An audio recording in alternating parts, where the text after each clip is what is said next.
ஆனால் வெள்ளைக்காரன் நம்மளை போராட அனுமதித்தான். விடுதலை பெற்ற நாடு என்று சொல்லிக்கொண்டு போராடக்கூட அனுமதிக்கவில்லை இவர்கள்.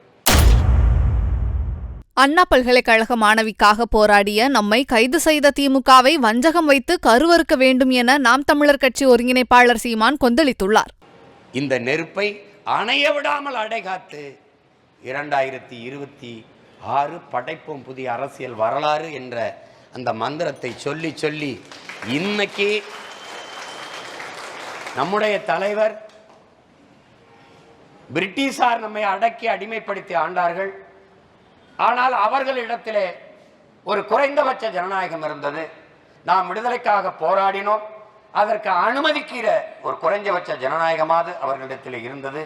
என் அன்பு தம்பி தங்கைகளே, அடிமை இந்தியாவில் ஒரு காந்தி, அடிமை இந்தியாவில் ஒரு சுபாஷ் சந்திர போஸ், அடிமை இந்தியாவில் ஒரு பகத்சிங், அடிமை இந்தியாவில் நம் பாட்டன் வாவு சிதம்பரனார், அடிமை இந்தியாவில் நமது வீரமிக்க முன்னோர்கள் தீரன் சின்னமலை, பூலித்தேவன், மருதுபாண்டியர், அழகுமுத்துக்கோன், சுந்தரலிங்கனார், வெள்ளையத்தேவன், பெரும்படுகு முத்தரையர், பண்டார வன்னியன், இப்படி நம்முடைய வீர பெரும்பாட்டியார், வேலுநாச்சியார், மருதுபாண்டியர், இப்படி பல்வேறு மக்கள் தோன்ற முடிந்தது விடுதலைக்காக.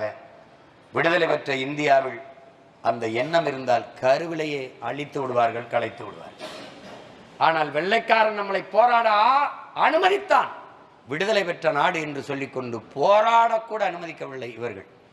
இவர்கள்தான் கருத்து சுதந்திரம், பத்திரிகை சுதந்திரம், ஊடக சுதந்திரம், எழுத்து சுதந்திரம், பேச்சு சுதந்திரம் என்றெல்லாம் பேசியவர்கள் இந்த திராவிட திருவாளர்கள் தான்.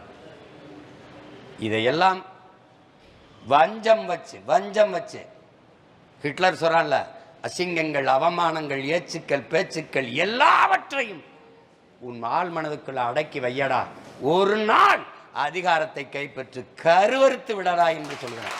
அதுதான் செய்திகளை உள்ளது உள்ளபடி தெரிந்து கொள்ள ரெஃப்ளெக்ட் நியூஸை சப்ஸ்கிரைப் பண்ணுங்க.